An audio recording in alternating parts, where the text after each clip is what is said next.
To lose one captain with Heather Knight's injury could be called unfortunate, but to lose a possible second by letting Tammy Beaumont go might be called an error. What have the London Spirit women got left? Our squad preview. We'll see whether they can build on their fourth place in 2021.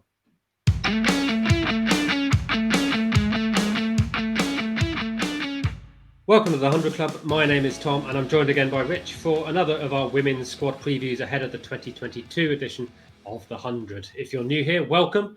It's great to see you. And if you'd like to see more squad previews, then hit the subscribe button down below and we'll be doing the rest of the women's squad previews in the coming days. If you're returning, great to see you. Hit the like button and let us know that what you like, what we do. Rich, we're going to do the London Spirit today. How are you feeling about your London Spirit squad? I'm excited, Tom, and I can't wait to dig into the Spirit squad for 2022 because I think it's going to be a good one. Okay, well, let's not delay too much. Let's get them up here. So what do you think, straight up the top, with the overseas stars that the London Spirit have brought in Beth Mooney, Amelia Kerr, Megan Schutt and Jess Kerr? Well, it's all changed at the Spirit, isn't it? So last year, the three overseas players were Deandra Dottin, Dipti Sharma and Chloe Treon. All three have gone. Two have stayed within the tournament. So Dottin's gone to the Originals and Sharma's gone to the Phoenix. Both good players, but I think there's a significant upgrade here. Beth Mooney is quite simply one of the best opening batters in world cricket. I think she's currently ranked number 2 in the ICC batting rankings, only behind her compatriot Meg Lanning. She's also been able to keep wicket if required, so extremely kind of useful cricketer. Amelia Kerr is still only 21. It feels like she's been around forever, so quite incredible. But, you know, batting, is she a batting all-rounder? Is she a bowling all-rounder? Incredibly effective cricketer. The youngest ever player, male or female, to score a double 100 in an ODI. Nice. And then Megan Schutt, who you have coming in at number 7 there. Again, you know, fantastic bowler, ranked number 7 in the ICC. Last Women's Big Bash, you know, she was barely going at a touch over 5 and over, so extremely economical. Going to be a very effective campaigner for the Spirit. So looks like a really strong spine to the squad there from the overseas cohort. Yeah, I'd agree with that. The thing that strikes me about Mooney and Schutt, the Australians, is the consistency that they offer.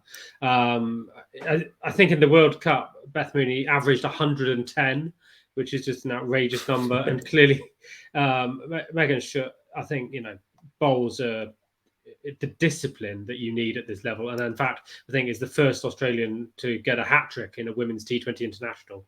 So, you know, proven quality. But the star for me is absolutely Amelia Kerr. Took some time out of the game last year to get a bit of a reset and perhaps hasn't had, you know, quite the form this year, but absolutely one of the world's best on her day.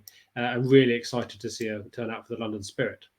Alongside, however, you know, there should be another superstar at the top of that order in Heather Knight, but unfortunately, clearly, she's suffered a hip injury, yeah? She has. She's suffered a hip injury. It's going to rule her out the Commonwealth Games, semi-finals and final stages, and the tournament as well. So a big loss to the team, obviously, because she probably would have batted 3 or 4, captained the side. But hopefully they've got enough in the rest of the squad to make up for her absence. But it'll be tricky because she is such a good player. Yeah, the opportunity is made, though. I think probably for Naomi Datani. I mean, you didn't have her originally in the lineup, but I think she will open alongside Beth Mooney and absolutely has power and can do a good job up there. Yeah, it's a challenge. They tried her out in that role last summer. She opened in quite a few of the games, but her strike rate was a shade under 100. I think strike rate of 97 per 100 balls, which isn't quick enough for that role. So they might try her again there. I think the other option is Sophie Luff, who they brought in from the Western Storm, very experienced player. She captained the Welsh Fire last year. She might step in as captain this time around for the Spirit, just because of the experience of the competition and the fact that Heather Knight's missing. I think that would make sense. I wonder whether we see Danny Gibson up there. Okay. She was a real find of the tournament last year. She had one of the highest strike rates. I think she had a strike rate of nearly 180 in the tournament. And the highest out of anybody who'd faced a decent number of balls, she had the highest strike rate. So actual genuine power in the middle order. And maybe she could really make the use of that power play. So interesting. For me, make one of those up there. Yeah, interesting case, Daniel Gibson. Because for me, I would I would always have said maybe more of a bowling all-rounder rather than a batting all-rounder. But as you say, the numbers don't lie from last year. So you're absolutely right. Could go up there. And then a real talent next up on the list there in Charlie Dean, who is all-format cricketer now for England at just 21. Really could be a breakout star, right? If he's not already a star. I think she is a star. I mean, obviously, the Women's 100 gave that platform to a lot of cricketers last year that they then embraced and took forward. She's obviously done well in terms of the cricket from the 100, in terms of she got herself into that New Zealand series after the tournament and has been more or less a mainstay of the England side since, or at least the England squads since. But in terms of that sort of name recognition, is she a star? That is something perhaps she could do at this tournament. With Heather Knight missing, she is the best English player in that 11, and maybe she really needs to make her mark on the tournament in that respect. Yeah, and another young up-and-coming star, I think, in Grace Scrivens as well, who's just 18 years old. I think will play a big role. Being tipped at the moment to captain the England's under-19s team, I think, who have got a series coming up in the new year. So clearly well thought of. Yeah, and she had a reasonable run in the Charlotte Edwards Trophy, 141 runs, 7 wickets, so a reasonable return as an all-rounder. And, I think she'll be a reasonable addition to the side, as you have coming batting 8 here and probably bowling a decent amount as well. Yeah, and perhaps a little less, obvious quality in Amara Khan and Nancy Harman. But then you've got Freya Davies, who's also played, I think, 17 England T20 internationals. So overall, that looks like really quite a balanced quality lineup for the London Spirit. It is, and I think Amara Khan will play almost as a specialist keeper. If they don't ask Mooney to do it, maybe they'll come in with somebody maybe like some Gracie Ballinger as additional bowling option. Otherwise, I think you look at it and say, okay, well, the runs are going to come from that top 4 of Mooney, Kerr, Luff, and wherever it's Datani. I was going to say Heather Knight because when I originally planned this out, I thought Knight was going to be there.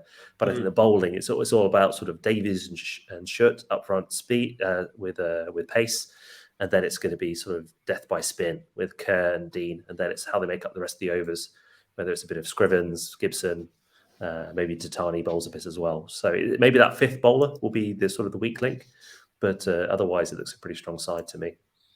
Yeah, and we'll see how Trevor Griffin, the coach, plays it. Clearly, hugely experienced, one of the more experienced coaches in the women's version of the 100. But I wouldn't be surprised if they actually like to bat first a lot of occasions, actually, and just see if they can get a post a total, and then, as you say, tie the opposing team up on the chase with a few wickets and a nice miserly run rate. And we'll see how that plays out across the year. And the last name I just want to mention there is Jessica, who's the big sister of Amelia, coming over to join her. A good option off the bench if there's an opportunity. Has good pace. Indeed, I think she's more injury cover than anything else, if I'm honest. But an excellent injury cover to have. And as we've seen, sadly, in the build-up to the tournament, a lot of cricketers coming down with injuries at the minute. So, very useful to have. Yeah, so London Spirit, 1-4, lost 4 last year and just missed out on the eliminator. Can they go yet step further in 2022? Well, tricky to say because everybody's improved. But for me, they do look a better side than last year. If Heather Knight was involved, I would say definitely put them down 1 foot in the final. But obviously losing the England captain puts them 1 step back. But I think they'll still be competitive. And if things go their way, I think they could contend for the postseason. Yeah, I think they might well be there myself. So we'll keep an eye on it, and maybe they'll make it. If you have any differing thoughts, then let us know down below in the comments. That'd be appreciated, and we'll catch you next time on a squad preview for the 100. Rich, thanks for joining.